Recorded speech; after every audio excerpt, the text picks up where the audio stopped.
As I considered today's gospel, it seemed to me a whole cascade of pithy sayings about the danger of judging others, that our actions reveal what we most treasure, about those who come to hear one they admire and the repercussion of acting in accord with what they hear, of the transformation or otherwise of the heart.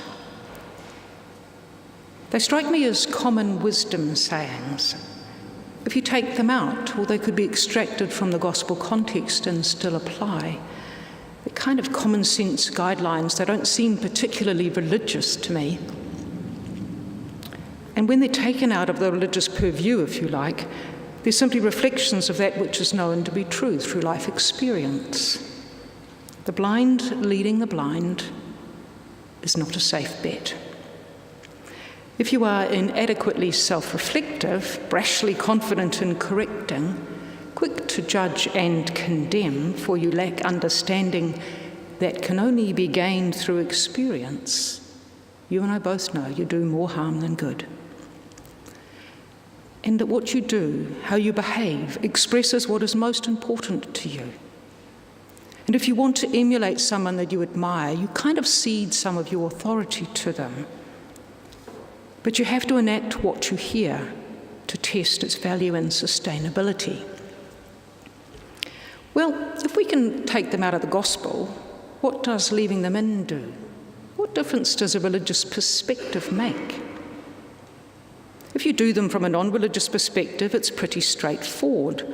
By what you do, you become. You determine, you decide what you will choose to become. It offers you both freedom and constraint. You are free to choose, but you are limited to your imagination, or vulnerable to someone's stronger persuasion, you might say. However, these sayings are part of our gospel, which is connected to a much bigger narrative, woven into the tapestry of a longer and a deeper and a broader and a larger story. In that story, we know there are landscapes and there are contexts in and through time that are often unimaginable to us.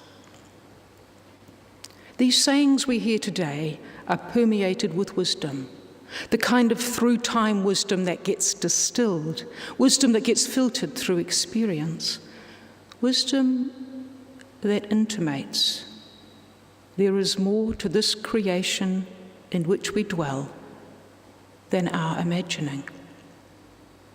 There is more in us to what we can become than our imagining.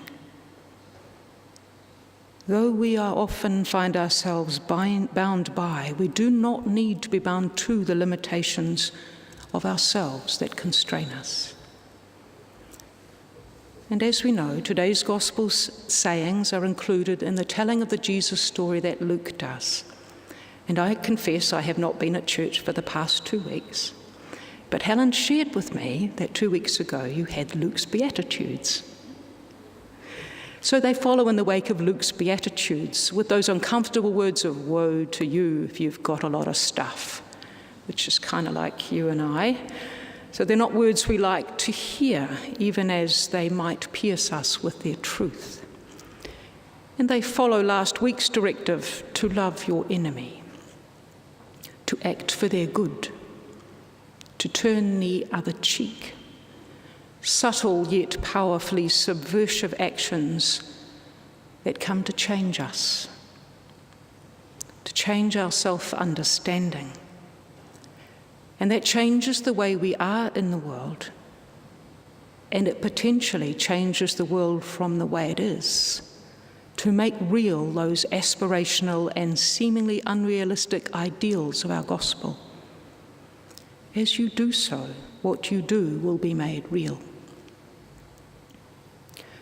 So, within the context of a religious perspective, I wonder if the challenge and invitation in all of these things in Luke, the call and insistence, is for us to live the heart of the law.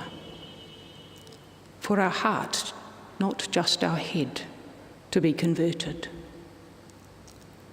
For such words to move from here to here, from good idea to being the way we live, something has to give. Or we have to give up something. Is taking this seriously a literal requirement, like cutting off our hands or tearing out our eyes if we should sin? I suspect not. But I don't imagine these words were spoken as a clever passing of comment. Something is required of us, not because living by faith has to be an arduous undertaking. Rather, living this way engenders our flourishing and the flourishing of the world. So how are we to move from these things being a safe ideological ideal in our intellect to their being embedded indwelt way of being within us? I want to share with you an anecdote. It's kind of an illustration by philosopher Slavoj Zizek. It's one he's fond of telling. You may have heard it.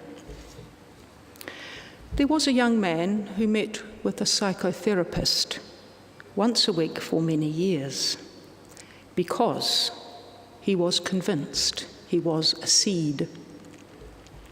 Eventually, after many years, he became convinced that he really was a human being. Thanking the therapist, he returned home very happy. However, 2 weeks later, the therapist hears a loud banging on his door. When he opens the door, he sees the man back again. He is sweating and breathing heavily. "You have to help me," says the man. "My next door neighbours recently bought chickens and I am terrified they are going to eat me." "But surely you know now that you're a human being and not a seed." "I know that, but do the chickens?"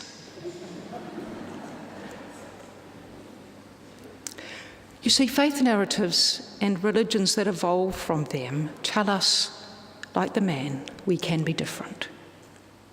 We can live differently. The world can be different. And we can tell ourselves we do that. We live differently. We are changed. Until we come under unexpected pressure. Or through circumstances beyond our control, everything we thought our world meant is upended.